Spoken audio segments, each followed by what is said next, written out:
Headline edition, July 8, 1947. The Army Air Forces has announced that a flying disc has been found and is now in the possession of the Army. However, there have been a certain percentage of this volume of reports that have been made by credible observers of relatively incredible things. 2, 1, 0, all engine running. Liftoff. We have a liftoff. 32 minutes past the hour. Liftoff on Apollo 11. Tower clear.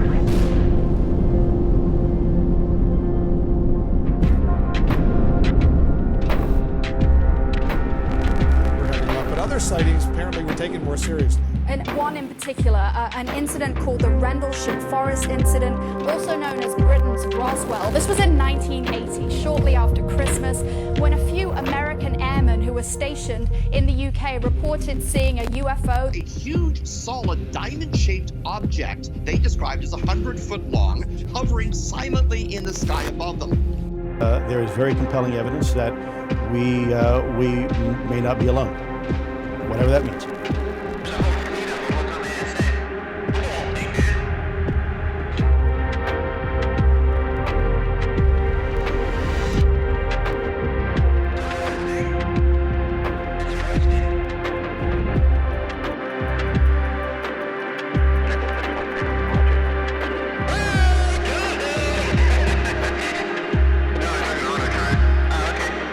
American public and global public finally understands UFOs are real. This is a technology that is so far beyond anything that we have. Reportedly appear to exhibit unusual flight characteristics, appear to demonstrate advanced technology. AARO is the culmination of decades of DoD, intelligence community, and congressionally directed efforts to successfully resolve UAP encountered first and foremost by U.S. military. What is up, everybody? Welcome back to Disclosure Team. I'm your host, Vinny Adams. The following is an interview with Bob McGwier. Bob has a Ph.D. in applied mathematics from Brown University, spent 27 years working in the intelligence community. Bob is the founder of Federated Wireless and Hawkeye 360. He retired in 2022 and has since become an experiencer. If you enjoy this content, please hit that subscribe button, hit that thumbs up button, comment down below and share it with your friends. I really appreciate all the support. I hope you enjoy this interview with Bob McGwier. So Bob, as always, it's a pleasure to see you. How are you doing?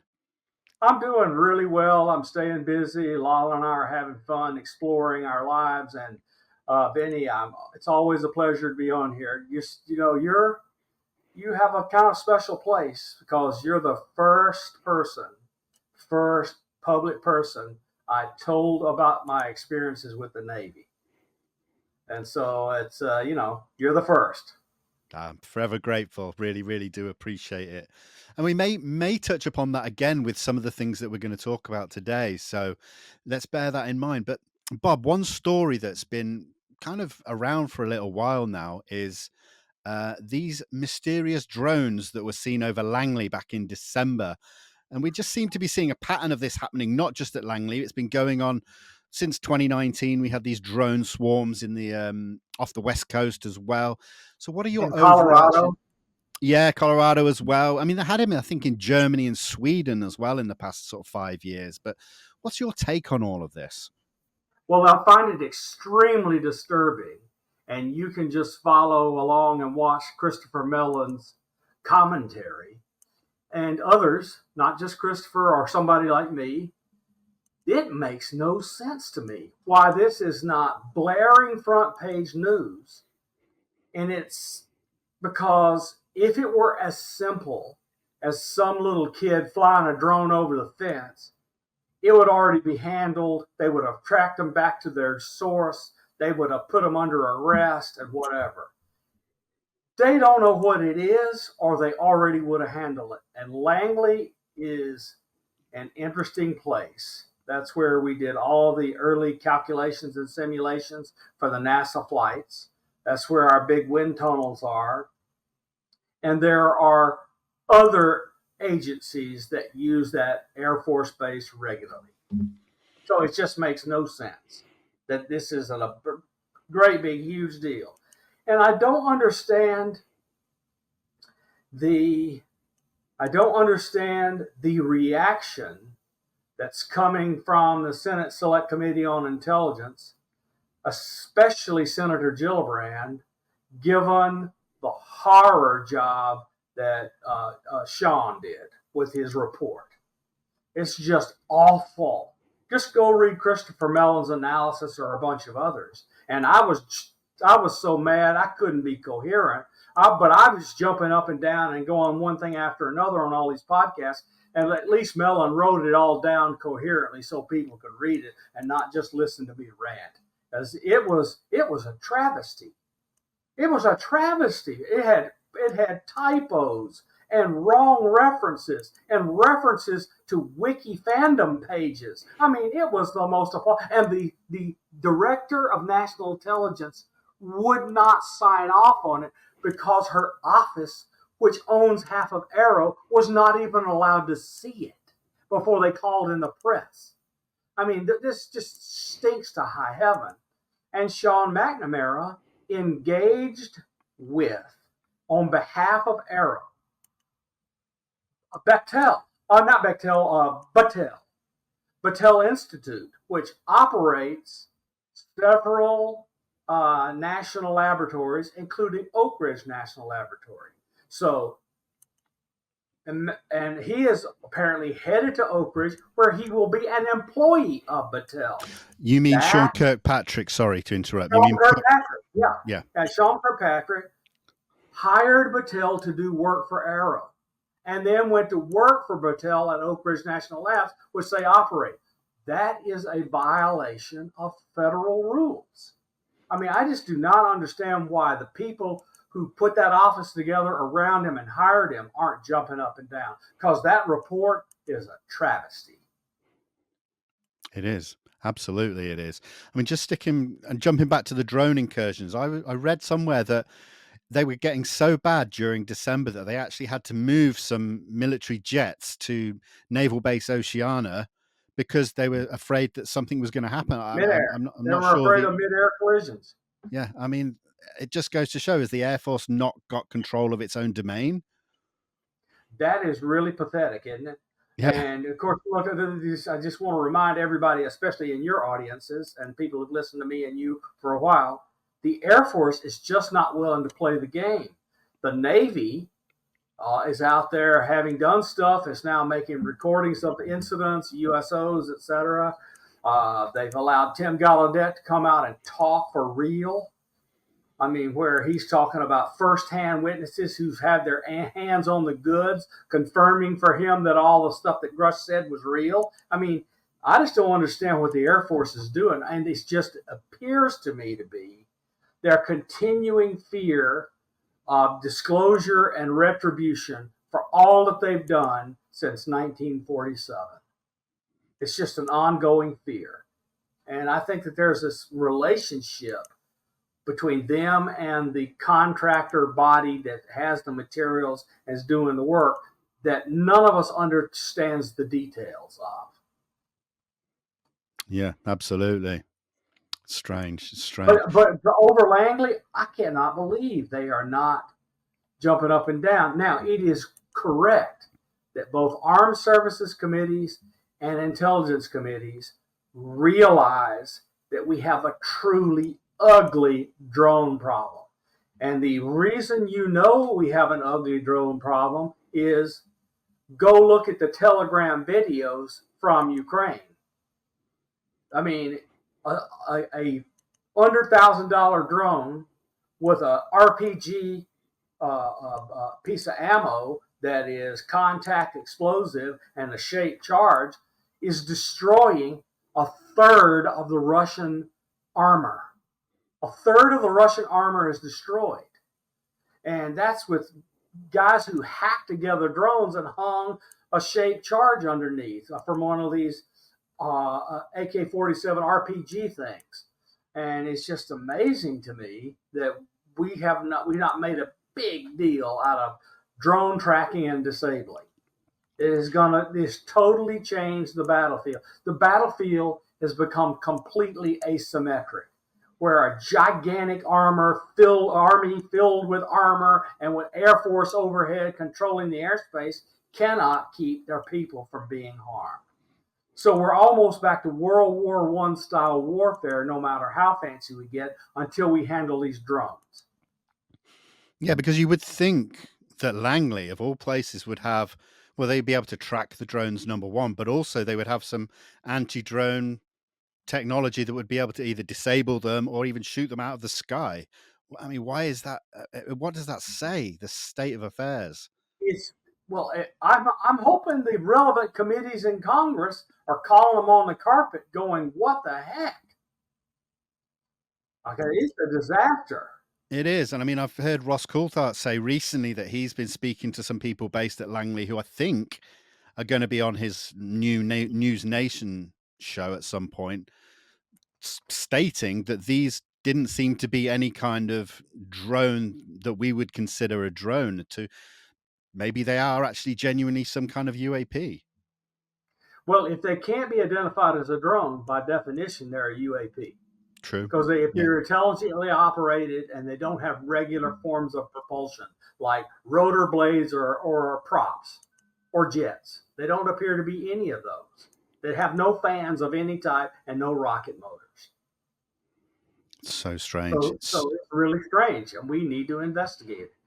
Yeah, absolutely. If we were living in a regular world, we would say that an adversary is surveilling our assets to figure out how to prepare to attack us. And I assure you, thinking people inside intelligence community and the Department of Defense, they are thinking about what are these things are surveilling, doing surveillance, reconnaissance, and intercept.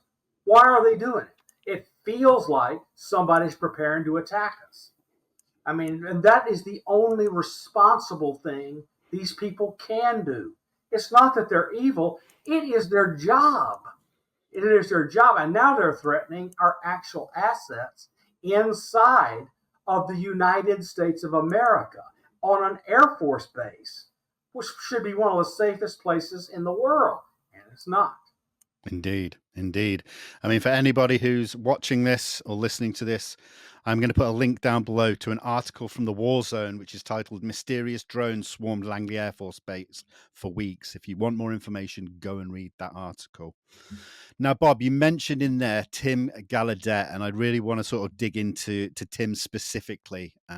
He seemed to kind of just pop onto the scene in the last couple of years, and let's take it back. Just tell me the importance of this man and everything he's done to kind of push for UAP. He is truly impressive. It is the rarest of rare for somebody to come into the ranks, go on all sorts of ship, and rise to the rank of admiral, and finally wind up being a senior executive in both the Navy and in the executive branch of government, and to become an agency head of an agency as important as NOAA. That is truly impressive. It's just as rare as it can be. And just let me brag, if you don't mind. Wave my little flag. There is not a country on earth where that could happen except the United States of America. We are not perfect. We have a lot of stuff wrong. We've done a lot of stuff wrong. But that kind of thing shows one of the reasons we are so different, that we rebuild our adversaries every time we defeat them. So, it's just really unusual. And Tim is a very, very special guy.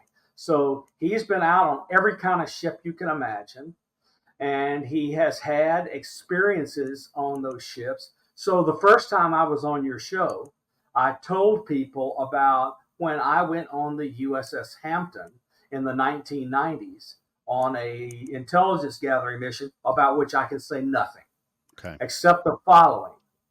There was a time when we left our activity area and we went down and we ran for a while for whatever reason.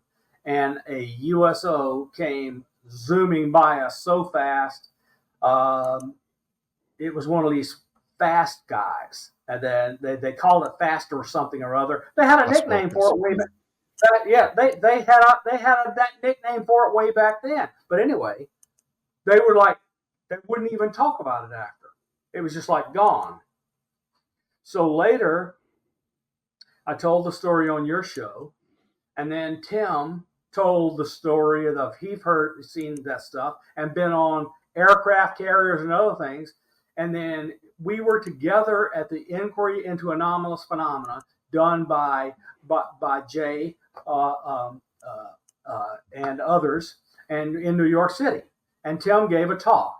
Now, the video of Tim's talk, there's a clip of it that's gone all over X, Twitter, and elsewhere of Tim and I interacting, where you could see in this interaction, we are agreeing that no ship goes out into blue water on a long deployment that does not have an interaction with an anomalous phenomenon. It's 100%. Wow. And so I saw this big thing flew over the USS Blue Ridge in 2008, and I had this underwater submerged object that couldn't be identified, unknown. And Tim and I agreed, and then it wound up that 10 years after I had gone on the Hampton, he was on the Hampton, and he went to the North Pole. That's the same kind of thing. He couldn't tell why he was at the pole, but he was at the pole. And that was back when, it could be for all sorts of reasons, but the following is true. He was kind of in charge of the Navy's weather condition reporting for all of the Navy. He had a very important job. And it's just absolutely clear why he went from there all the way to the head of NOAA, which is the National Oceanic and Atmospheric Administration. And the other thing he revealed, so he and I had both been on the same submarine, just 10 years apart. So the other thing he revealed is that he has contacts now, continuing and ongoing, inside the Navy, and apparently is talking people into investigating some of the odd places with deep submersible equipment. And also, he knows exactly the place to go and get underwater recordings of all the strange events. Now, who knows if he'll be able to get access to them and bring them out to the public. But I think he still maintains clearances, and he can go and get access to them because they're all at Johns Hopkins University, where they have the Johns Hopkins Applied Physics Laboratory, which is a research laboratory operated for the Navy. And so that's where the Tomahawk cruise missile was largely invented. And so lots of Navy stuff is there. And it's just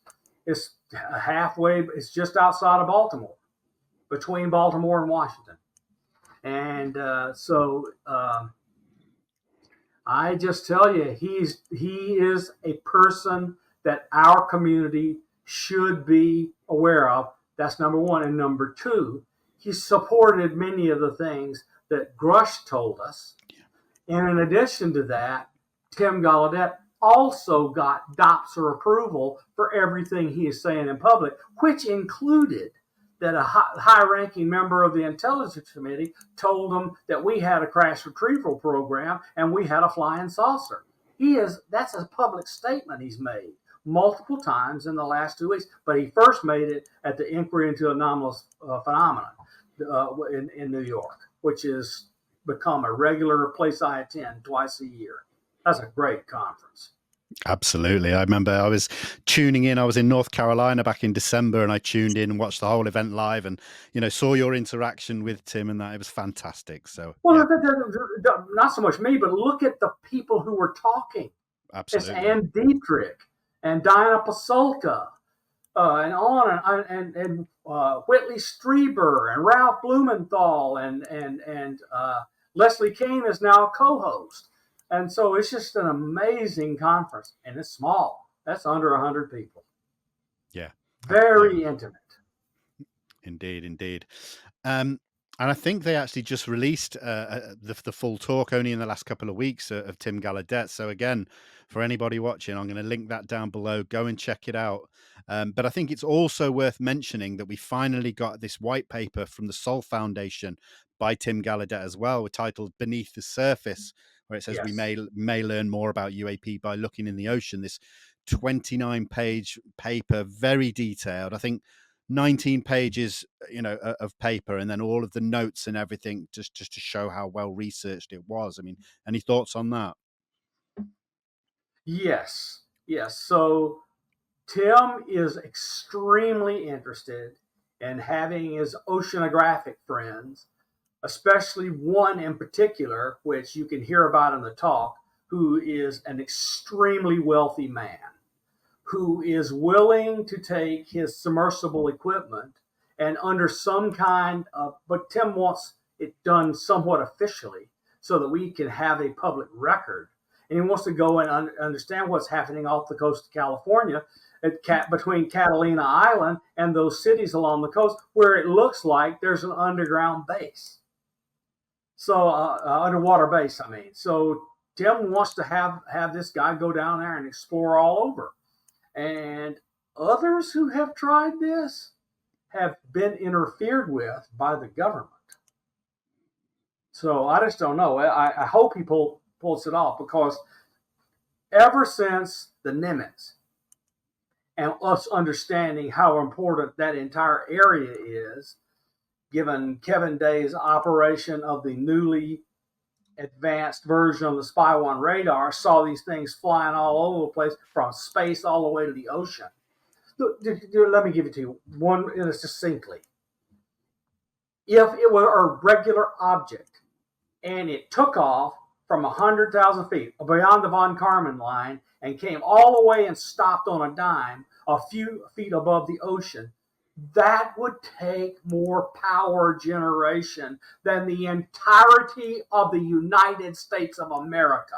And when it got to the water, it would have had to have released that energy, and it would have been a thermonuclear explosion. And nothing happened. And they watched it happen with their eyes. Ann Dietrich and Fravor watched all that happen with their eyes. And everybody wants to talk about this stuff and poo-poo it. I won't name any names because I don't like to point them out because they're just ridiculous. It's impossible for this to have been something normal physics. It's just impossible. So, but Tim wants to go and explore that area in detail. I mean, it's inside of our 200-mile territorial limit. Whatever's operating there doesn't have our permission. Yeah, no, of course. And certainly flying over ships. You cannot fly over ships. The thing that's so amazing to me, and the reason I keep being suspicious that the Princeton and the Lawrence and the others that went out there and got these recordings that Jeremy Corbell and George Knapp made so famous on Weaponized, I think it just makes no sense to me that they allowed those things to fly right over their ships without blowing them out of the air. Because they have to have been ordered not to attack them. Because if they sit there and don't do anything and twiddle their thumbs and their ship gets attacked and people get killed, they are done. The Navy is a zero excuses body. And if you allow something like that to happen and you don't look like you try to defend against it, you're out of the Navy. Your career is over. So to me, the circumstances say they were there hoping to attract them. And to have a Snoopy team on board, prepared to go out and film them, they were doing something to attract them. And so this just never-ending interest in what happened in 2014 off the coast of California. And that just continues to be this hotspot that we should be investigating. Yeah, it's a strange one. I think I was talking to Lou Elizondo about the 2019 swarm, and I put it to him. I said, Lou, could it have been that they were trying to attract these objects? And Lou, it couldn't say too much, but he kind of indicated. But I'm telling you, logically, given that I have gone out lots with the Navy and other pieces of the armed forces, you let your people get attacked and you don't even try to defend, you are in deep trouble. You will be court-martialed. And so they were ordered not to attack it, or that nothing else makes sense. Nothing. Yeah. You got to understand military dogma and military protocol. Your job is to defend your people. Of course. Yeah, 100%. Now, again, sticking with Tim Gallaudet, but also yourself, we saw a article come out recently from the Daily Mail, which Yes. I think it was About the titled... story I told you. Yes, absolutely. So it kind of starts off talking about Tim Gallaudet and a few other researchers, and then obviously goes into your story and a few others, in fact. And again, I'll link it below for people. But, what were your thoughts? Because I think they did a story on you, was it last year? Yeah, the only aggravation is, there's only one aggravation. If they're going to put me in one of these stories, I would appreciate if they would contact me and give me the ability to tell them they have stuff right or wrong. I had no input. So I got calls from lots of places. Why did you talk to these people? I had to tell them that I didn't talk to them. They got the story elsewhere and put it in without conferring with me or getting my input whatsoever. And that didn't make them happy, but there was nothing they could do because I didn't have any input. But anyway, look, the story's going to go everywhere because it's one of these crazy events. And the thing that's so amazing to me is that multiple people like me are talking about these stories. Like Mark,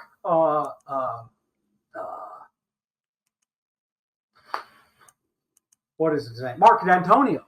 Mark D'Antonio tells the exact same story for when he was a civilian operating in the intelligence community, went out on a submarine and had exactly the same experience I had. You're going to tell me this is rare? No, it's not rare. Mark D'Antonio, the people know that he is tough on looking at people's photographs and videos and claiming it's anomalous. But he's out there telling a story that's nearly identical to mine on the Hampton. Yeah. And he did do work for the intelligence community, and he can't say, just like I can't say what it is. But we were on the submarine, and we're telling the story like other people are, because it needs to be investigated and dealt with. But Mark Antonio is telling the story a lot in the last month. Yeah. I've seen things on X and stuff about that with Mark's name popping up. But you mentioned there it needs to be investigated. So what on earth are AARO doing? We've had all of these stories of USOs. Let me assure you the following is true. They opened their door. They hung their shingle outside. They had a big neon sign that says, "We're here waiting whenever y'all want to come in." They did not get out of their desks and go investigate. UAPTF did some serious investigation because we got David Grush out of it. But AARO didn't do any other than rifle through files and say, we're ready to take their testimony. And several people went in there and got their testimony, and their testimony never wound up in front of Congress or anywhere else. And so people lost trust in them, and now no one will go talk to them. The first people that talked to them were sacrificial lambs, if you will. They were not the big people who know all the secrets, because they were waiting to see how they were going to be treated, and they were treated badly. So the people with the real secrets wouldn't go and talk to them. And Kirkpatrick got really upset, as you can see in the Atlantic and other places, where he wrote his whiny articles. And then his last public appearance, I love Michael Hayden. He was a great boss. I worked for him. And he was director of NSA and director of CIA. And he was a good guy. He was a guy who was a straight shooter, and he fought like hell for his people. I really liked him. And he had Kirkpatrick come and talk at his center at George Mason University and the Hayden Center. And Kirkpatrick went and gave this really ridiculous interview where he was just snobbish and churlish and looked down his nose at anybody who believed in a UFO. And then he was photographed leaving, and Susan Goff was right behind him. I just couldn't believe it. He didn't even care who knew. Yeah. But you do not have the Fox guard the hen house and report on Fox activities. I mean, AARO should not be investigating DOD. It should be an external entity with full access, third party and objective. And Yeah. DOD doesn't want that. They are going to fight it to the nail. Is that going to be the case going forwards? I know we've got this interim kind of director at the moment, but we're seeing these job applications popping up online where, you know, they're obviously looking for new members of staff and stuff at AARO, but could they turn it around? Could they start doing the work, or is it just a lost cause? You're not going to get a DOD office to investigate the DOD, which wants to keep a secret. They're just going to stonewall and not talk to them. And they outrank them. So one of them comes into the office and they say, get out of my office. The combatant commands are not going to want to talk to AARO because they don't want to reveal shortcomings that happened under their watch. I'm just telling you, it's a wrong kind of entity. And I feel that Gillibrand and others were extremely naive in thinking that would work. Yeah, I mean, some people have suggested that Gillibrand and Rubio set up AARO so that the sort of the Senate committees wouldn't have to deal with the UAP issue. I mean, we don't I don't believe that. I believe that both Rubio and Gillibrand are genuinely interested in why the threat to our personnel and materials in the field is not being addressed and what it is that's threatening them.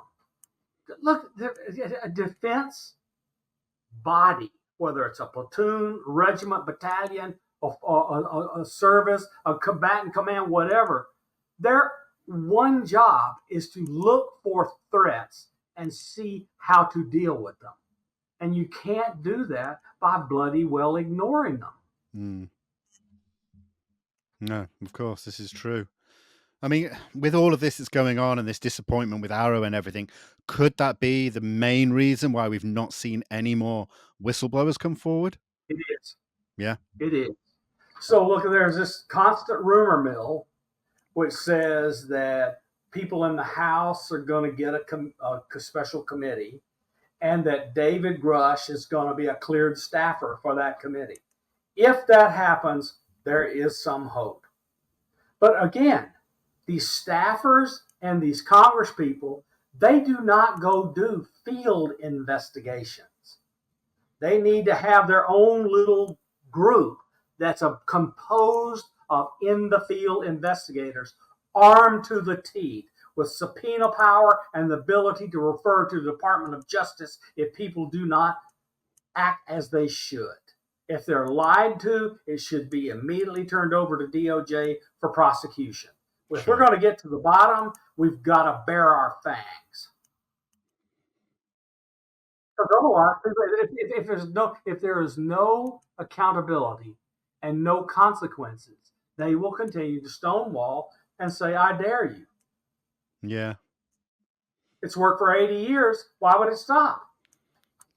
Yeah, that's true. That's true. But do you think we'll get more hearings, though? Because surely an open hearing session would be a safe place for a whistleblower to come forward rather than go through AARO or anything. So, you know, sit in front of that has been the plan, but I don't know. I just really believe with all my heart that nothing is going to happen until after the November election, if it happens then. And I think one way the election goes, it's possible. The other way the election goes, nothing will ever happen.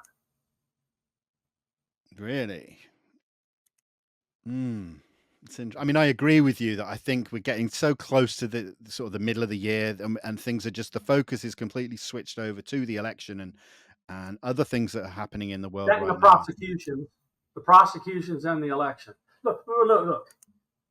Chuck Schumer did not write the UAP Disclosure Act without approval from the top of the executive branch. I'm just telling you. So, you know, I think that and after the next election, under the Constitution, neither of them can ever be elected again, so their careers are over. And once a career is over, I mean, you've seen it in the House and the Senate. Once people's careers get over, they get a lot more honest and straightforward. It's true. Yeah. I mean, there's talk of this skiff meeting happening. I think it's even on Wednesday, 2 days time. Let's Um, hope. But what has been happening is the UFO community, they have been brilliant in arming these people, their staffers, and the committee members with materials that educate them and help them ask the right questions. And what they've been getting is stonewalling, and we'll get back to you later. Yeah. With no follow-up. It's true.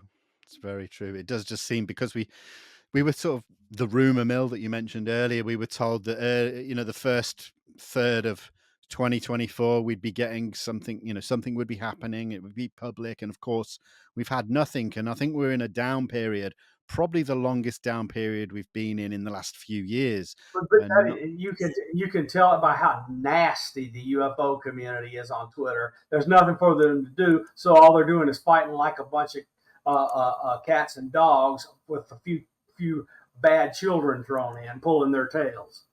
Yeah, sad but It's true. bad. Yeah. I mean, I steer very clear of that to the best of my I'm abilities. seeing really good people just leave it all together. Yeah, it's a shame. It's a real shame. I mean, but then again, let's think about it like this as well, because there are some great individuals out there doing their own independent research as well. I mean, let's look at organizations like the one that you founded, Hawkeye 360, and other similar organizations. I mean, do you think that could be a possibility where we start getting more answers? I think the United States government, it will fully engage and wrap its arms around and basically take everything that Hawkeye can do and classify it. But it's become a part of the national constellation. This is the first, look, I'm very proud of having done that work. Yeah. It's the first commercial entity that's produced a bunch of satellites. We launched 6 on Falcon 9 last week. Okay, so it's the first commercial entity ever to be considered, its assets ever to be considered part of the national constellation operated by NRO for the national government. Yeah. Oh, so and it's fee for service. It's very different from they build it and they own it and they operate it. Hawkeye owns its satellites, and with certain restrictions, it can sell its data wherever it wants, even commercial entities and countries that don't have this kind of service. But the government can buy data from them, and there's been worked out a tasking mechanism where the spacecraft can be told to look at something. The data goes back to the government, and that's the last anybody will see of it, because it goes into the deep, dark bowels of the intelligence community or the Department of Defense. But that's okay. The thing I was after was, it took me and my pals 10 years to get people to understand that small sats and modern technology could come close to equaling the performance of billion-dollar spacecraft built by Lockheed Martin. Okay? And we have. The entirety of the 20-something satellites that are currently in orbit by Hawkeye cost less than 1/10 of the one spacecraft Lockheed Martin has built for the government. And they fought us tooth and nail. And then I had a clever idea that me and my pals worked on and brought it into operation, where you send up 3 spacecraft that operate together in a little cluster, and it outperforms these big spacecraft that cost billions of dollars. We substituted brains and mathematics for brawn and billion-dollar hardware. The other thing Hawkeye can do is, accompanied by Lockheed Martin, they have to take out all risk at launch. So the only thing they will fly is space-rated hardware that is 10 years old because it's been proven to work in space. Sure. A Hawkeye 360 satellite is inexpensive. We can afford to try new things, go up there. If it breaks, replace it. And we're finding out we don't need to replace it. They're going until they run out of fuel. The first one up is still operating, and the new ones are really powerful because they've they're doing everything I hope they would do. And people can go look at my patents and see what it is. It's we locate transmitting things on the ground using clever mathematics and signal processing amongst 3 spacecraft as they move across the Earth. And you can pinpoint them to a tiny area with a little bit of signal coming from them. So it's just a really nice idea. That would be great to help with UAP, because we know these UAP emit certain frequencies regularly when they do their weird motion of 1.6 gigahertz or whatever it is. And whenever this motion happens, they emit something that would help. And Hawkeye could help. I don't know whether they will ever be able to, because I think they're fully engaged. I think their dance card is full. Yeah. I urge people to go look at the board of advisors of Hawkeye. It's just like shocking. 4-star generals, 3-letter agency heads. These are people who no longer work in the community or in the armed services, are now on the board of advisors because they just want to be part of it. The first female director of a 3-letter agency is Tish Long. She knew me and my buddies from when we were at Virginia Tech, and she was now on the board of advisors of Hawkeye. She was the director of NGA. So I'm just telling you, this Hawkeye's just turned into, it's $1 billion company that I hoped would last a year and get the spacecraft in orbit. I mean, it's just amazing to me, Benny. I'm still shocked and can't believe we pulled it off. Wow. I mean, I had no idea it was that big. Are all these people on the board, these military folk, are they all retired? Yeah, they're retired, and what they do is, in return for being on the board, they get stock or stock options. Okay. And all their fees are paid, so they get to come and go without having to spend a nickel. So they get stock. It's normal. It's normal operation for a corporation, especially in a startup. But do you think there's still links to the government through these retired people as well? Do you think it's Absolutely. These level people, they never give up their security clearances. Right. And the reason Hawkeye would want them is to reach back through them into these agencies. Because Hawkeye and the people that work there are not likely to be privy to what the actual target is and what the mission is. They'll just be given a tasking order, and the spacecraft will do it automatically and send the data off to wherever, and they'll never hear from it again. Right. It's frustrating. It's a shame, but it's the way it works. It is. I had hoped. I'm going to tell you, I had hoped that there would be lots of civilian, unclassified projects done, because 5 of them that caused me and my partners to want to start it were totally unclassified. One it is doing. It's doing all the time. People do not understand the second most prevalent ill-gotten gains on the planet, second or third, is illegal fishing. And these boats are out there fishing, fish stocks to zero. And they're dark.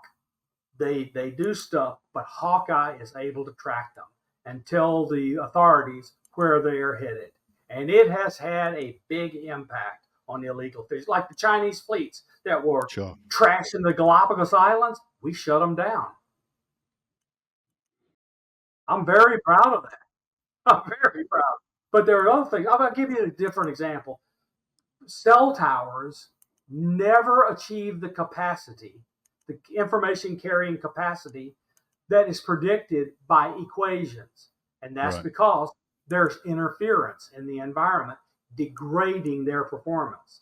Hawkeye could find that interference in a heartbeat and tell you where it is, what frequency is on, what are the characteristics of the signal, and then Verizon or AT&T or T-Mobile or whoever can go out and figure out what it is and mitigate it.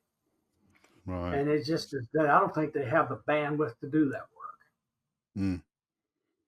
No.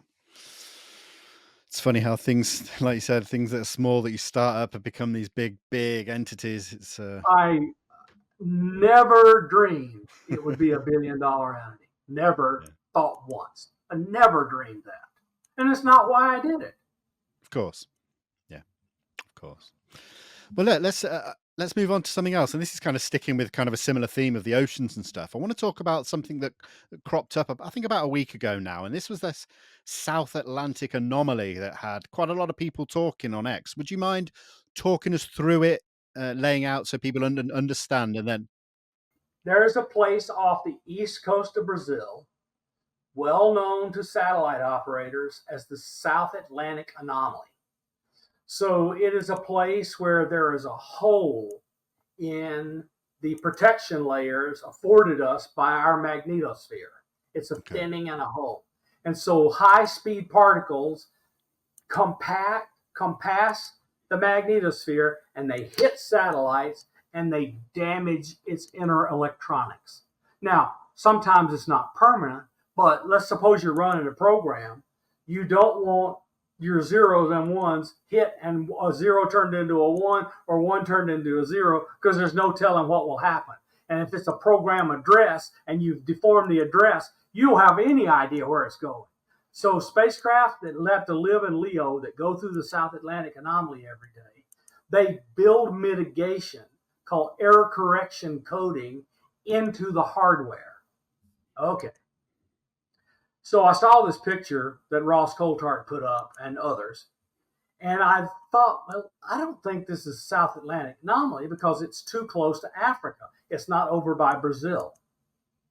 But it might have been. Maybe it moved. I mean, I haven't kept up with it that much, but anyway. But it turned out to have been a software error in the spacecraft where it accidentally added 80 meters to the height of the water. It looked like it was a gigantic rogue wave, and it wasn't. It was an error in the software. But South Atlantic Anomaly is something every spacecraft designer that operates in low Earth orbit has to know and understand. Yeah. I mean, the reason I bring it up is because the chatter just started going crazy when this image, came out, and I've put it on screen already for anyone that's watching. It'll be on screen. That people just started rolling with it, with all these crazy conspiracies. And even today, when I was looking at it, after it became clear that it was just an error, people are still rolling with these crazy conspiracies. And I think it kind of just goes to show the difficulty sometimes that we face in this subject, is that people get they get so firmly stuck in their beliefs. Where you can get it, where you can track the evolution of one of these wild conspiracy theories and see how toxic it is.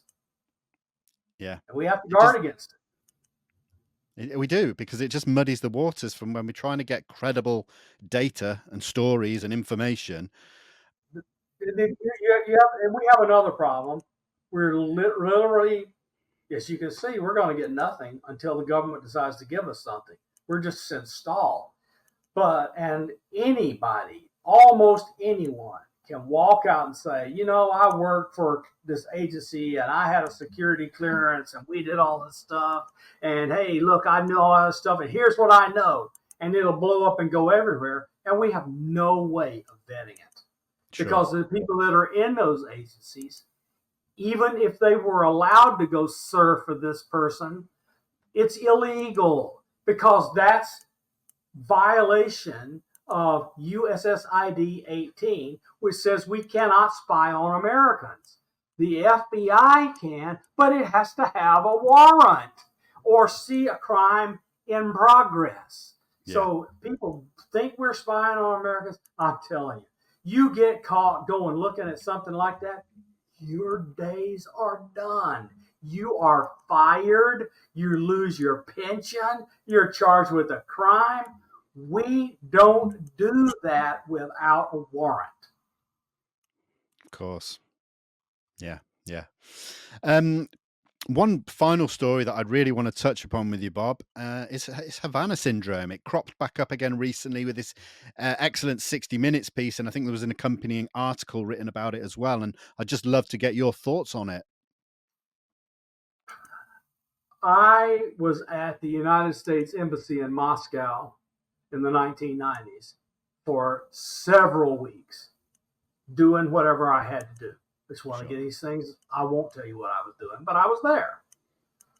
And it was over the winter. I was there from before Thanksgiving to after New Year's. And anyway, as I walked back and forth to where I stayed to come to work, I would notice in all the buildings around this chancery, the old embassy building. We have a new one now, but back then it was the old chancery. There were these buildings that were tall buildings all around it, and in a bunch of the windows there were these microwave dishes wide open. They didn't care who could see it, pointed right inside the embassy compound. And there were all sorts of issues from that stuff going on there. The State Department security officer, the regional security officer, the CIA chief of station, on and on and on. All of them, this stuff was up there. And I even took radio equipment and measured the radiation. They were radiating into the compound. Wow. Okay.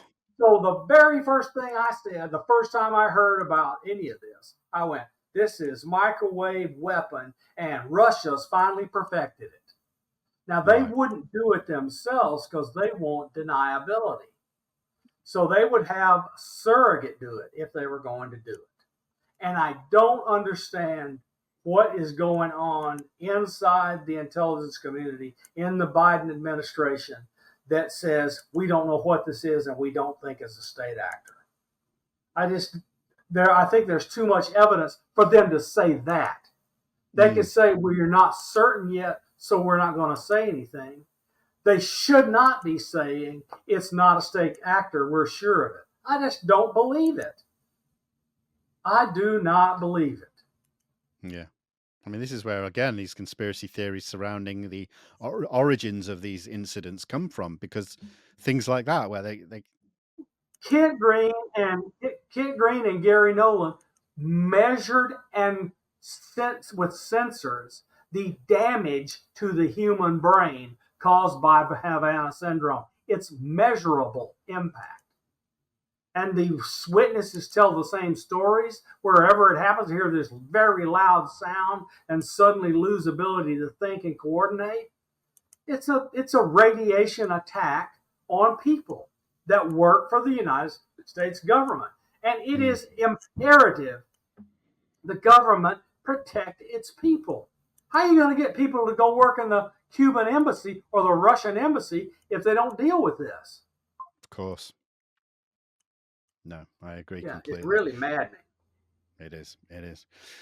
Well, Bob, that's all I've got. Is there anything else you feel that we should be talking about right now while we're kind of, again, in this slump and waiting for anything to kind of come out? Where should people's focus be right now? There are quite a few people that are continuing to move along slowly, because it's mostly volunteer groups, to produce usable equipment that is not that expensive, that we can collect our own data, that's pretty convincing. How do I know this? Because Lala and I have hundreds of pieces of evidence we've collected with $40 cameras. And the stuff is amazing.